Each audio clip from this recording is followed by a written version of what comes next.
A, la B, la C y la D. La nombramos a la E, que es muy parecida con la hepatitis A. Entonces, ¿cuál es la diferencia? La hepatitis A y la hepatitis E se transmiten por alimentos, aguas contaminadas. La contaminación es oral fecal, ¿no es cierto?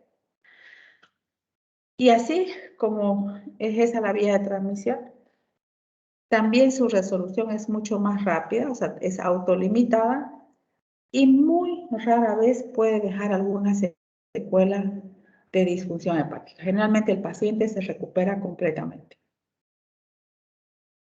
Ahora, ¿qué pasa con la hepatitis B?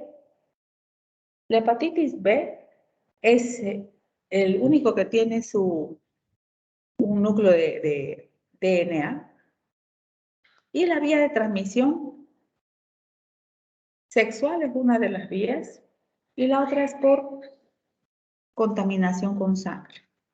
O sea, puede ser por vía percutánea, puede ser tatuajes, pueden ser piercing, tratamientos dentales. La manicura también en el salón de belleza también puede ser una vía de ingreso, porque hay algo importante sobre la hepatitis B, por ejemplo.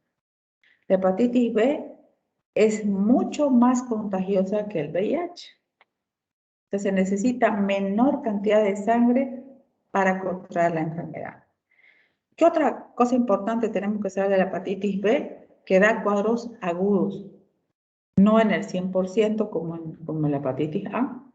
Da cuadros agudos, hay cuadros subclínicos, o sea, con una sintomatología muy atenuada. Están los pacientes portadores sanos, o sea, que no tienen ninguna sintomatología, pero sí están contaminando. Y la hepatitis crónica.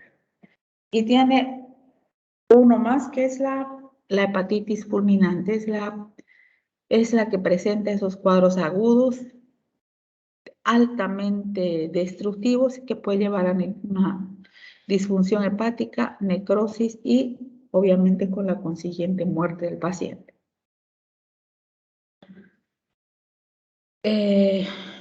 Luego tenemos la hepatitis C.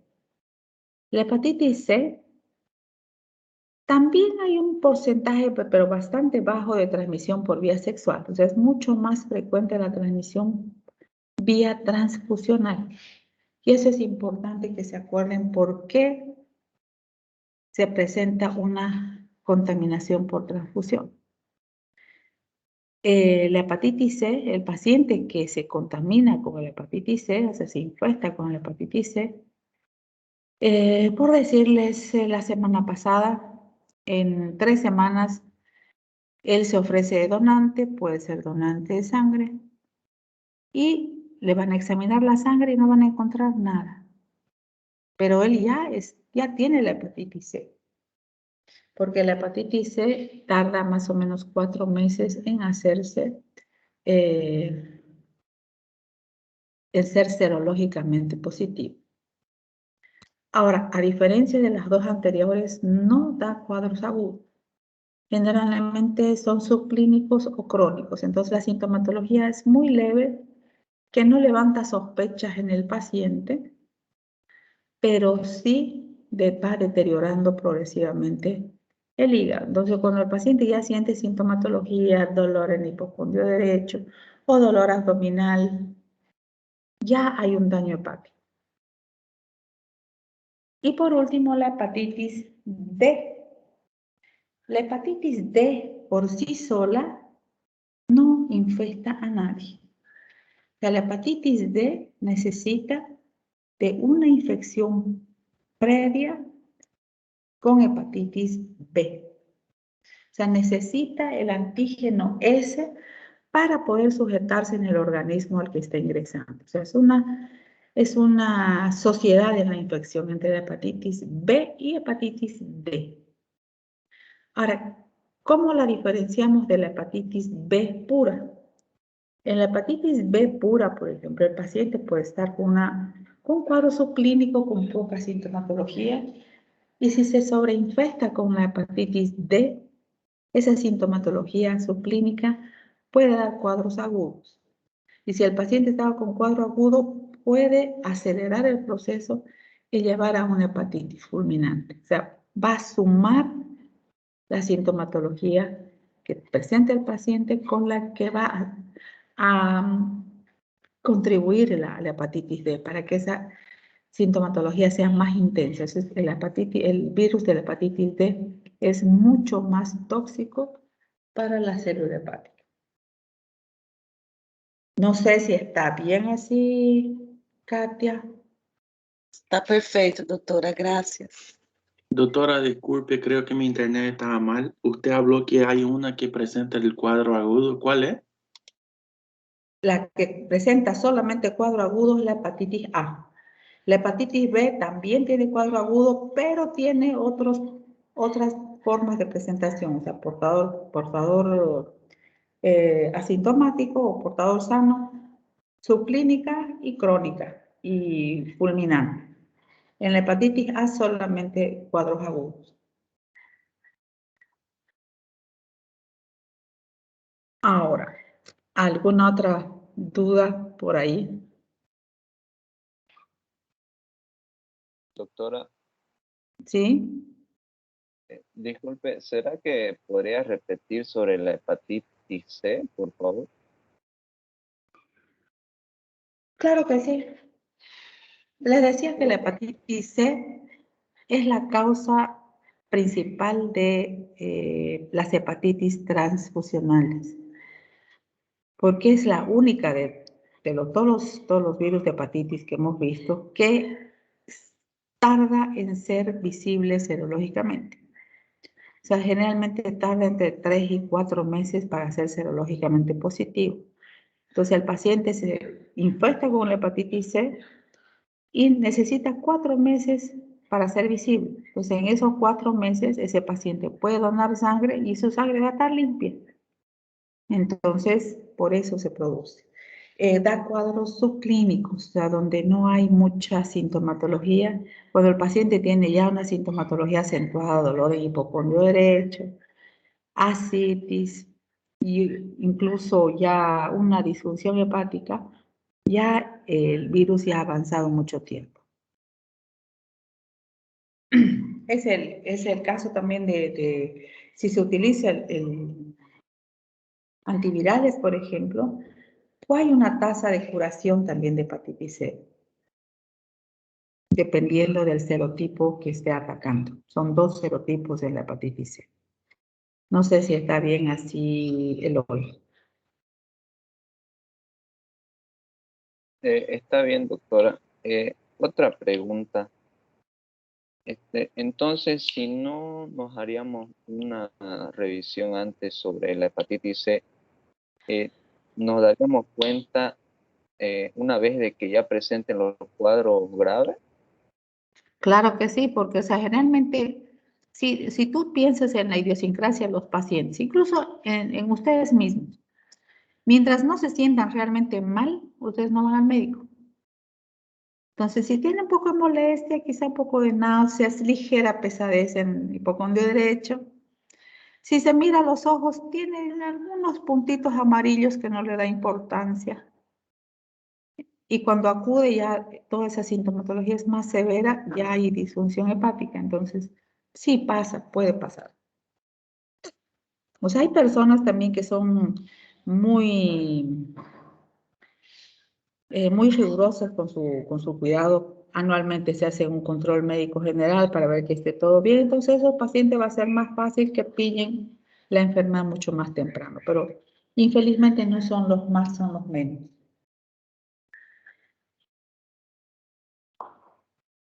Ya, doctor, gracias. Ok. ¿Alguna otra pregunta?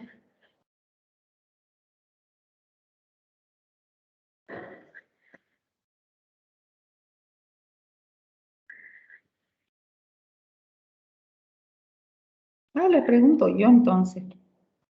¿Cuál es el lugar de reserva del virus herpes simple tipo 1 y 2? ¿Dónde se reserva?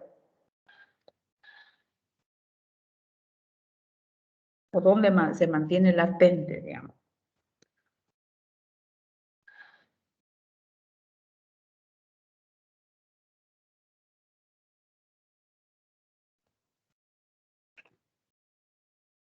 Doutora, repete de novo, por favor.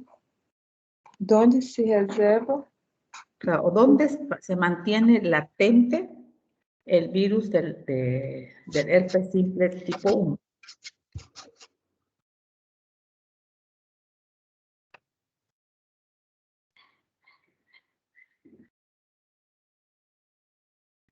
El tipo 1 sería en células de En trígono las células ganglionares, doctora. y ganglio del plexo.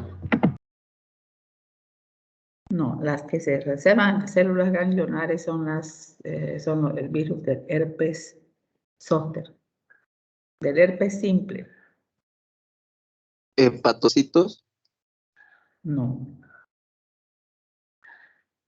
En las neuronas de las raíces nerviosas, no. O sea, no hay una neurona específica. Las neuronas ganglionares son las del herpes zóster.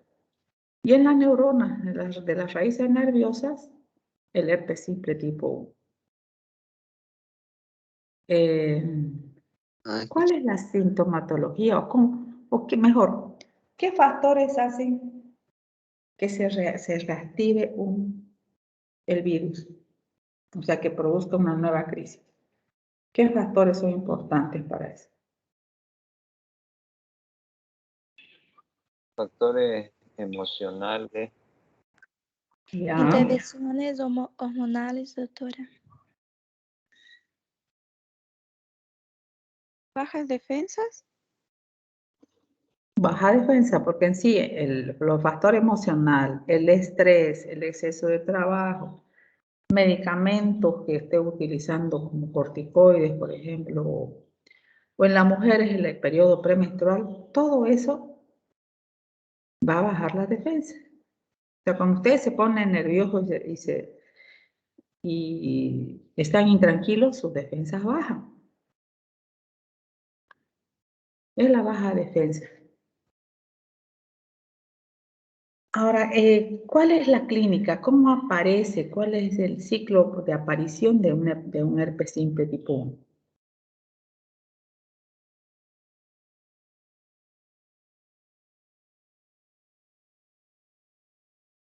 ¿Cuál es la pregunta, doctor?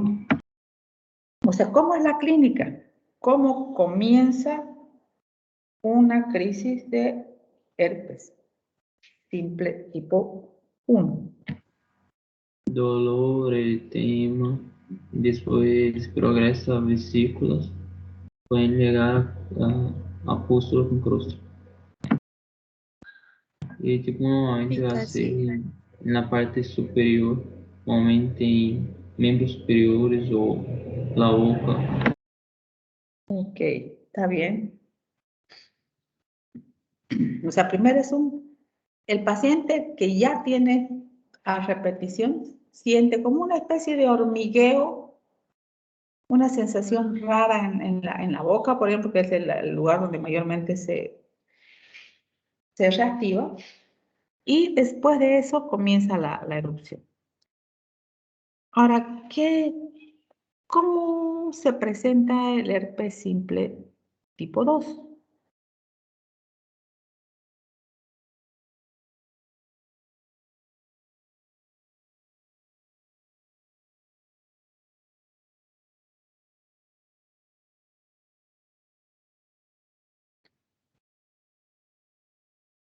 ¿Cuál es la clínica del herpes simple tipo 2?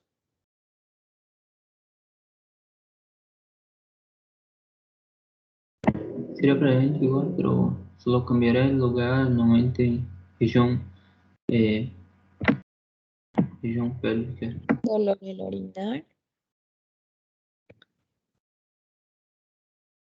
Se cambia la localización y obviamente en este caso la vía de transmisión es por relaciones sexuales, ¿no es cierto? Bueno, ¿qué tratamiento se hace?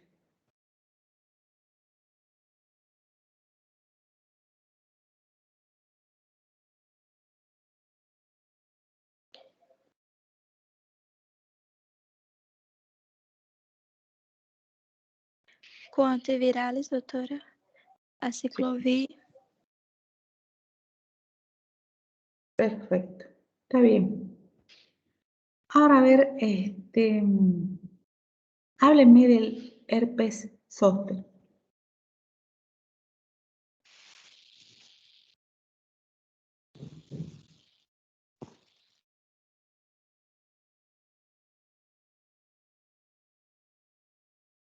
¿Quién se anima a hablar del herpes zóster? Son pruritos que se aparecen en la piel y desaparecen de 1 a 8 días. ¿Cómo? Normalmente la herpes zóster produce lo mismo, característica de las vesículas, todo, pero siempre va a seguir el trayecto del nervio. Normalmente se la herpes zóster en la región intercostal y se sigue el trayecto de los nervios intercostal o en la región orbital, periorbital, creo. Ya. ¿Y qué requisito tiene para presentarse el herpes zóster? ¿Qué debe haber pasado primero? Una infección por Es varicela consecuencia. y la varicela. Eso. Es una infección por varicela. La reactivación de una varicela anterior, doctora. Eso mismo, es la reactivación de la varicela. Ahora, bueno, los factores, ¿en qué edad se presenta mayormente un herpes zóster? En la niñez. ¿El herpes zóster, seguro? En la En tercera mayores, edad. doctora. Mayores de edad. Generalmente la varicela es una enfermedad propia de los niños, ¿no es cierto? Entonces, esa se contamina a los niños, les da varicela, y con el paso del tiempo puede aparecer el herpes zóster. ¿Cuáles son los factores de reactivación para el herpes zóster?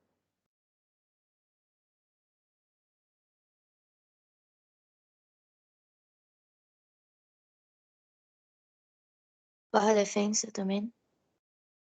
Sí. Y los factores emocionales que bajan la defensa son el disparador principal para esta patología. Ahora, ¿qué complicaciones nos puede presentar el herpes zóster?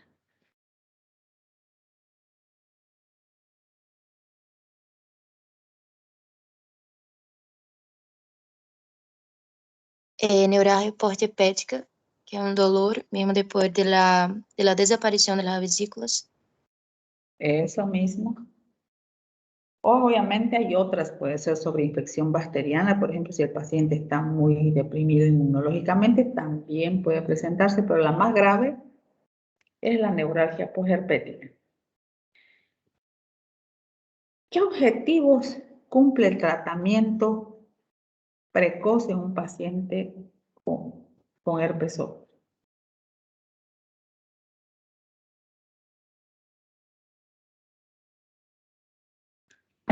¿Cómo lo Acelerar pregunto? la investigación y reducir el riesgo de complicaciones. Ok, está bien. Ahora, ya cuando ustedes ya terminaron de curar, ¿cuál es el tratamiento que hacen? Acá vamos a parar, vamos a ir por partes. ¿Qué tratamiento hacen ustedes para terminar con el herpes zóster? Depende si puede usar las tabletas, son 3, hay una más fuerte que otra, no me acuerdo el nombre ahorita, doctora, pero también se puede juntar una que es intravenosa con una tableta, con una medicación farmacológica para que sea más efectiva. Ya. El aciclovir es la más famosa. Esa la puedes poner no venosa. Y las otras, o sea, por vía oral, el aciclovir no es cómoda su administración. Ahí puedes utilizar la brivudina, el famciclovir o el palaciclovir. La mejor es la brivudina, que tiene una menor dosificación y una sola dosis al día. Ahora, para calmar el dolor, ¿qué medicamentos pueden utilizar?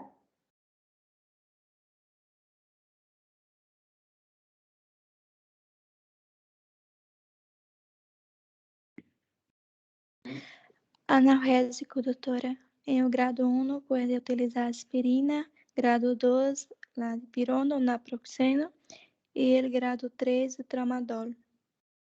Ya. Ya en el grado 3, además del analgésico, tienen que darle un sedante, ¿no es cierto? O sea que ahora en un grado 4, ¿qué medicamento van a utilizar? Morfina. Sí. Entonces, generalmente, o sea, yo he visto casos donde el dolor es realmente intenso. ¿Se imaginan un tratamiento de 6 meses con morfina? ¿Qué complicaciones podría tener el paciente? La resistencia. ¿Cómo? Vicio. Sí. Adicción. ¿Qué otro tratamiento alternativo vimos que se podía utilizar? También analgésico. Especialmente para esos casos graves, o sea, de dolor de intensidad 4, o sea, de 9 a 10. Lidocaína tópica. Sí, la lidocaína tópica. Infelizmente es cara, pero es la más efectiva y la menos dañina para el organismo, ¿no es cierto? ¿Podría repetir, permiso, podría repetir la medicación de grado 2, por favor? Grado 2, se puede utilizar dipirona, naproxeno, ibuprofeno. Muy amable, doctora. Después, una última pregunta y pasamos al tercer tema. Si ustedes atienden a un paciente con herpes zóster y ustedes no tienen la vacuna ni tampoco han enfermado de varicela, ¿se podrían contagiar de ese paciente con herpes zóster? No, primero es la varicela. Sí, pero si están atendiendo a un paciente con herpes zóster, ¿se podrían contagiar? Y de contagiarse, No, ¿qué enfermedad se contagiarían ustedes? con varicela, no con herpes zóster. Herpes zóster solamente después una reinfección, una activación, la verdad. Sí, pero el herpes zóster es contagioso, pero no como herpes zóster. O sea, a la persona que no ha tenido previamente, le va a dar varicela. Está bien, Adas. Bueno, vamos a pasar. Ya les dije en la clase de práctica que si bien hemos hecho coronavirus, no les voy a poner preguntas de coronavirus, solamente voy a ponerles preguntas de los otros temas. Así que pasamos a mononucleosis. A ver, díganme, ¿dónde se reserva el virus? Ustedes saben que el virus Epstein-Barr también es de la misma familia del herpes simple y del herpes zóster. ¿En qué lugar se mantiene latente el virus que produce la mononucleosis? ¿Los linfocitos? Eso, los linfocitos B, ¿no es cierto? Los linfocitos B se vuelven inmortales y esos linfocitos B inmortales son los que mantienen vivo el virus en el organismo de ese paciente. Ahora, ¿cuál es la vía de transmisión de la enfermedad? El paciente portador, ¿cómo podría contaminar a otra persona? El beso, ¿Ya? ¿Qué más? A ver. secreciones por la Todo, boca. todo saliva, estornudo, ¿Ya? el sexo sin protección, sin condón, estas cosas. También. Y si ustedes se ofrecen de donantes de sangre, ¿podrán transmitir la enfermedad por sangre también? Sin, doctora, por cuestión de los linfocitos. Eso, son muy contagiosos, ¿no? Ahora, ¿cuál es la clínica? ¿Cuáles son los signos y síntomas que presenta un paciente que tiene mononucleosis? muy Fiebre, parecido. fatiga, dolor de garganta, glándula linfática hinchada.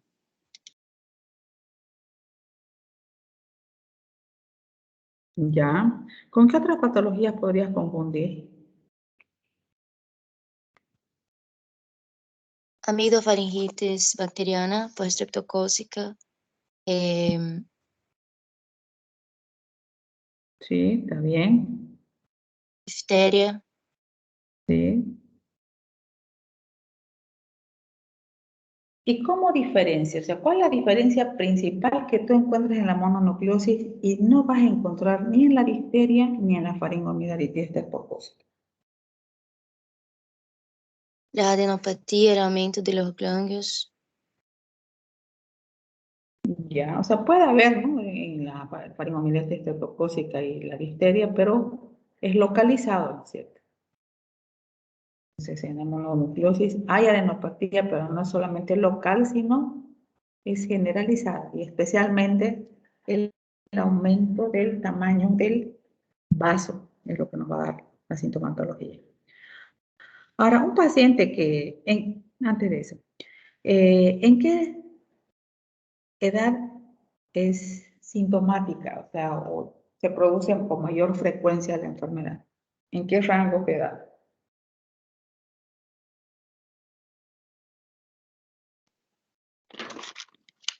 ¿En los niños? En los Adolescente y adulto. O En sea, los se adultos. puede Adolescente y adulto. adolescentes y adultos jóvenes. La infección, o sea, de todos estos 3 virus, la se adquiere en la primera infancia, pero en la mononucleosis va a dar cuadros sintomáticos recién en los adolescentes. Ahora, un paciente que tiene mononucleosis ya se dio la infección, ¿deja de ser contagioso o sigue siendo contagioso?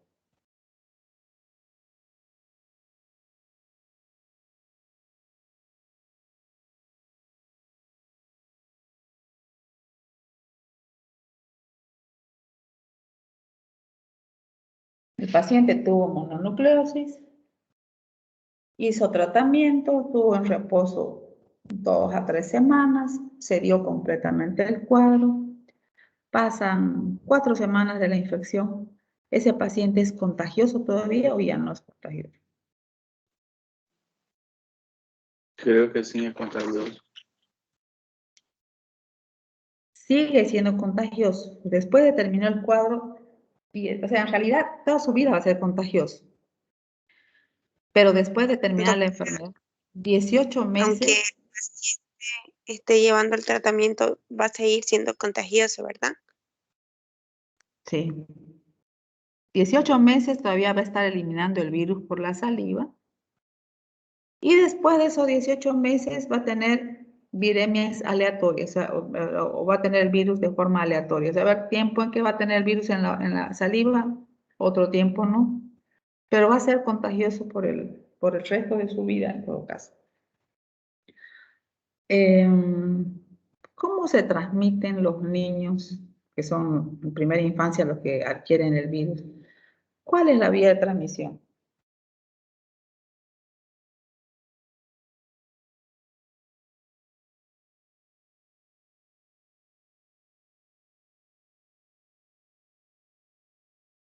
Mano, boca. Isso por secreções orales, né, doutora? Sí, Essa que llaman la enfermedad del beso, ¿no? Que se intitula sí. eso. Ya. Los niños se contagian por la mala costumbre de algunos adultos de besar a los niños en la boca. Los niños generalmente no se besan en la boca. Y además, en el momento de alimentarlos, muchas veces está caliente la sopa, toca la boca de la madre y después recién entra a la boca del niño. Es otra vía de transmisión también. ¿Qué tratamiento se hace en este caso?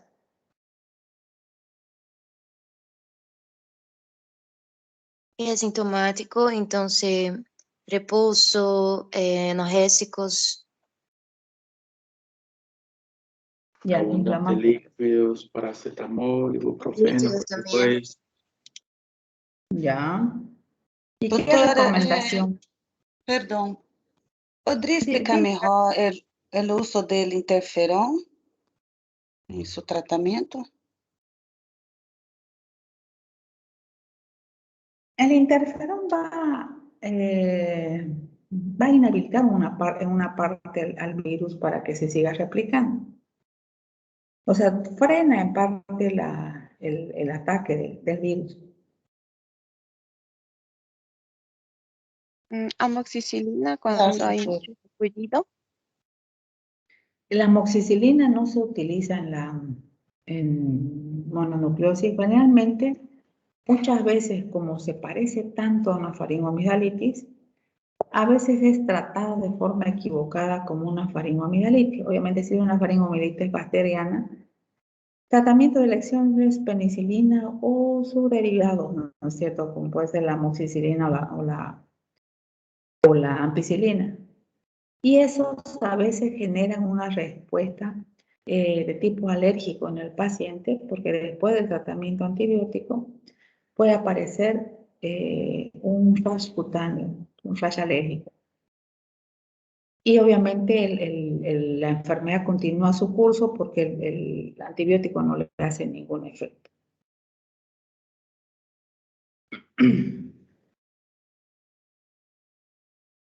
¿Qué más le estaba por decir?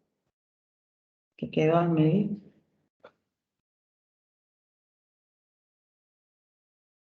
Creo que recomendación. Las recomendaciones que se debe hacer a esos pacientes. O sea, no realizar ninguna actividad que implique mucho riesgo de roce o golpes para evitar una de las complicaciones más importantes que es la rotura del vaso. ¿Qué otras complicaciones podría producir la mononucleosis?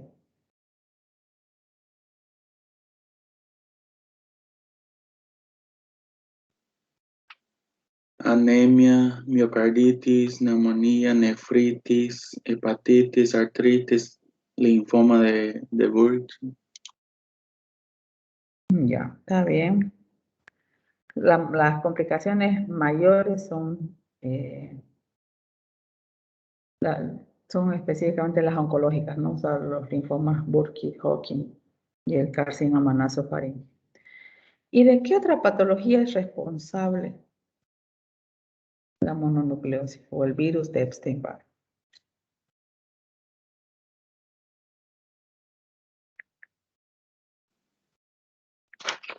¿Podría volver a repetir, doctora? Disculpe. ¿De qué otra patología es responsable el virus de Epstein-Barr?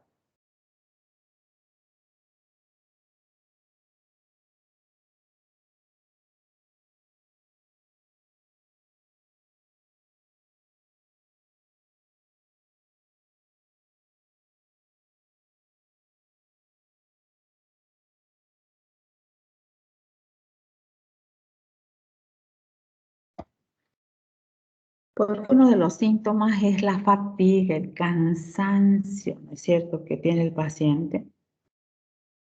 Y es el responsable de la fatiga crónica también. Bueno, dejaremos la mononucleosis y vamos a pasar al resfrío común. Al resfrío común, ¿cuál es la clínica? ¿Cuál es la sintomatología característica de un resfrío común? Inogear. ¿Ya?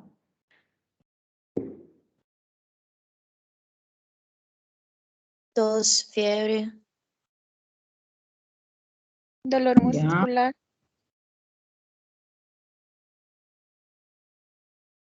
¿Sabes que dolor muscular no entra? Ahí es cuando Congestión nasal. ¿Cómo? Congestión nasal. Eso sí.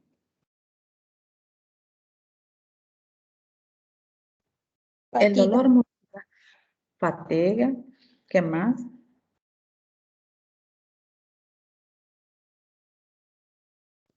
Rinorreia también, ¿eh, doctora? La rinorrea que se presenta es transparente al inicio como agua y después se vuelve discretamente amarillenta. Es el síntoma más molesto porque el paciente está todo el tiempo con la nariz mojada. Se limpia la nariz y al minuto siguiente está húmeda de nuevo. Otro síntoma molesto es la tos, una tos seca, donde el paciente comienza a toser y no puede parar de toser, porque es como si alguien estuviera con una pluma haciendo cosquillas en la garganta y el paciente tose, tose y tose. Un síntoma que es característico, además de la tos, son los estornudos. Los estornudos no vamos a encontrar en la gripe, por ejemplo. En la gripe no hay estornudos, solamente hay estornudos en el resfrío común. Tos, estornudos, rinorrea, febrícula.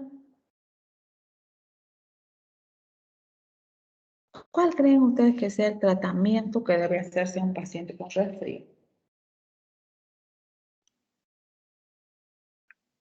Sintomático también. Hidratación.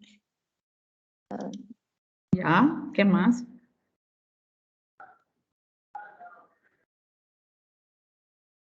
Sobre todo el repouso, ¿no, doctora? Hidratación. No es Eso. recomendable analgésico, ¿no? Para evitar replicación viral. Entonces, como han dicho ustedes, reposo, hidratación. Bebidas calientes de preferencia, o sea, en esta época se toman los famosos té con limón, miel. Hay tantos preparados con ajo, con cebolla, yo no sé. Bebidas calientes o como decían nuestras abuelas, sopa de pollo, reposo y el resfrío pasaba rápido. Como decía Katy, hay un medicamento que no se debe dar. ¿Qué medicamento no se debe administrar a un paciente con resfrío? Aspirina. Aspirina, doctora. Cualquier antitérmico, ¿no es cierto? Porque el virus se replica mejor cuanto más baja sea la temperatura en el paciente. Así que si le bajamos la temperatura, eso es lo que vamos a conseguir, que el virus se replique mejor. ¿Cuánto es el tiempo de duración? Como sabemos que una enfermedad autolimitada, ¿cuántos días piensan ustedes que van a mantenerse con resfrío?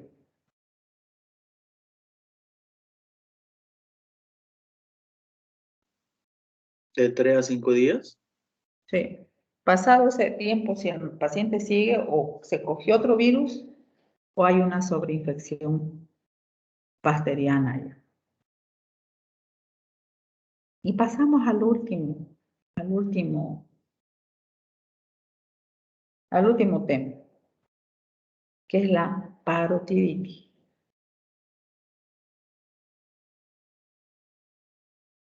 ¿Qué saben de la parotiditis? A ver, ¿quién me puede decir alguna cosa de la parotiditis?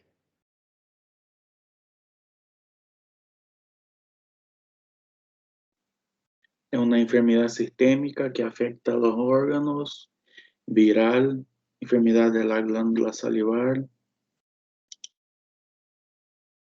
Ya está bien, pero solamente la glándula salival, ¿o qué más podría afectar? No, los testículos.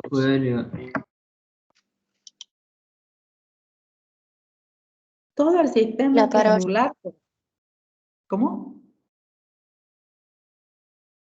Te La corté. glándula parotis. Sí, en general es un virus que tiene predilección por el sistema glandular. Comienza en la parótida y de ahí se puede diseminar y producir inflamación de las demás glándulas del organismo, la tiroides, glándula mamaria. páncreas, ovario, testículo, glándulas suprarrenales, o sea, todas las glándulas. Muchas veces comienza la parótida con parotiditis, después se ven complicadas las sublinguales. Entonces, el cuadro es grande. ¿Qué complicaciones podría presentar una parotiditis? No hombre, é a infertilidade. Eu creio. Sí, especialmente si el, Una lesión del nervio auditivo, orquitis, también. que el edema de los testículos, encefalitis o meningitis, artritis, nefritis. Inflamación del páncreas. Sí, o sea, produce muchas alteraciones. Entre la más severa que se produce en los hombres, ¿verdad? En el sexo, pacientes de sexo masculino, adolescentes para adelante, ¿no es cierto? Que no hayan padecido la enfermedad, puede producir esterilidad. En las mujeres, si bien afecta también los ovarios, no tiene ese mismo efecto que tienen los hombres. ¿Cómo encaran ustedes el tratamiento?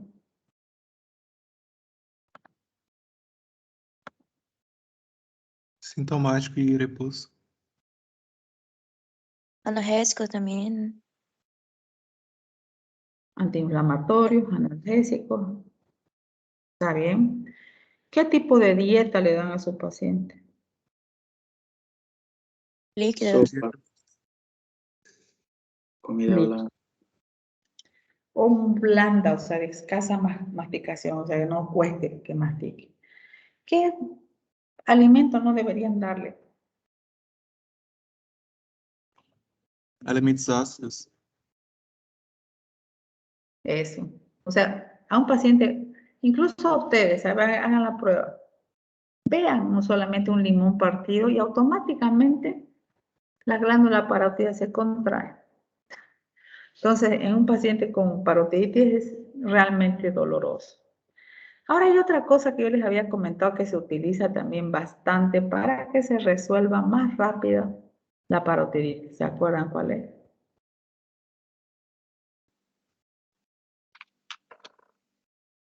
De la parte, quiere hablar de la parte de la cara mismo, de los testículos.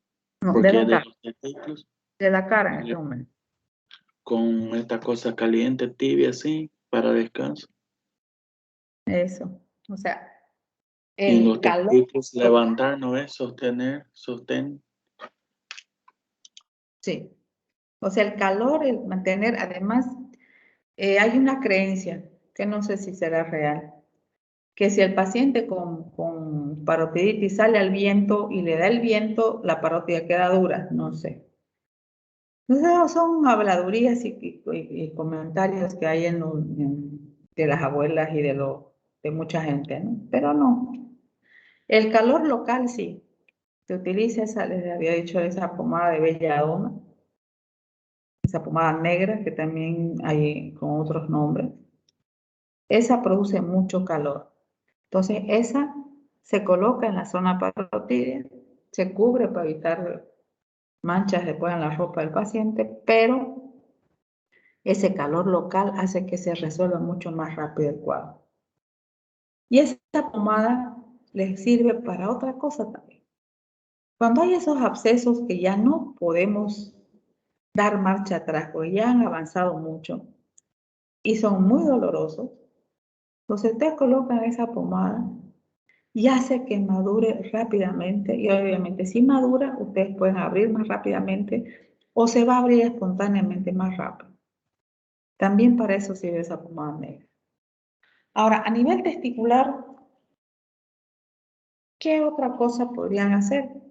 Además de analgésicos, tratamiento, ¿qué pueden hacer para calmar el dolor y acelerar la resolución?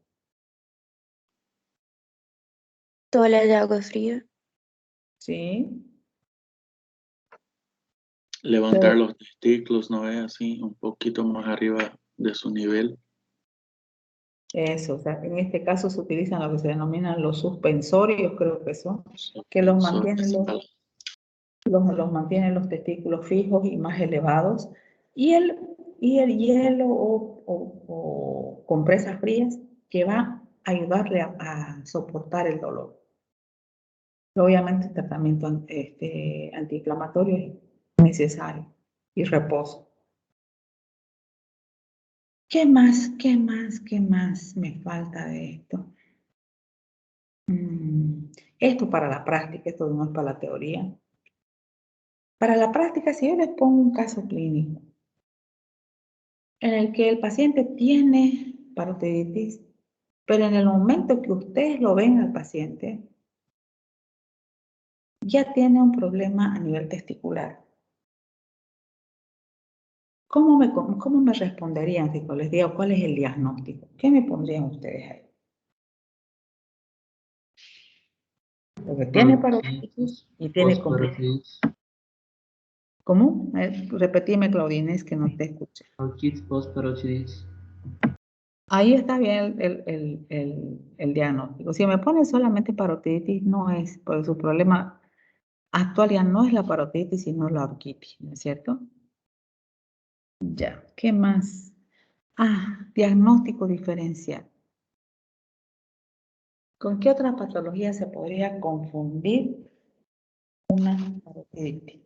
Tumores, cálculos, obstrucciones, cialidinitis bacteriana.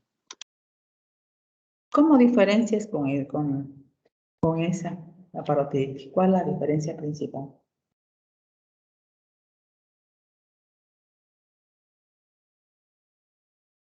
La infección bacteriana puede tener pus, secreción. Eso, esa es la diferencia. O sea, presionas, masajeas la glándula y presiones el conducto esténico. Si sale material purulento, es bacteriano. Además hay otra cosa, generalmente en la bacteriana la parotiditis solamente es unilateral. En la viral generalmente comienza con una y un día o dos máximo después comienza la otra, siempre es bilateral. Doctora, este paciente que ha tenido orquitis, en este caso de parotiditis, ¿cuál es su porcentaje que va a quedar un paciente estéril? ¿Unos 50%, 30, 80%? 50% más o menos, porque generalmente el testículo afectado se produce en zonas de necrosis y demás dentro del parénquima glandular, entonces va a quedar inutilizado. Pero gracias a Dios, o sea, solamente afecta a un testículo, nunca afecta a los dos. Y eso le da el 50% de probabilidad de que pueda tener descendencia todavía.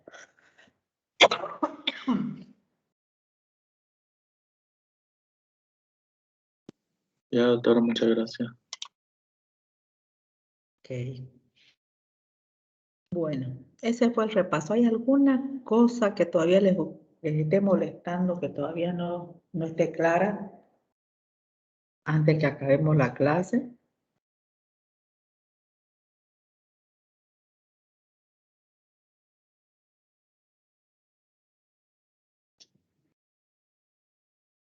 No, Está doctora. todo.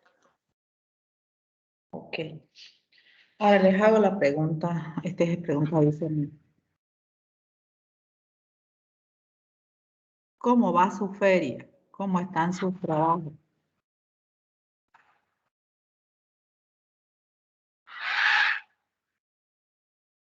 Mi trabajo ya está casi completo. Falta solamente un detalle, entonces, para hacer la inscripción. Pero hoy en día voy a terminar y hacer la inscripción, entonces está casi completo.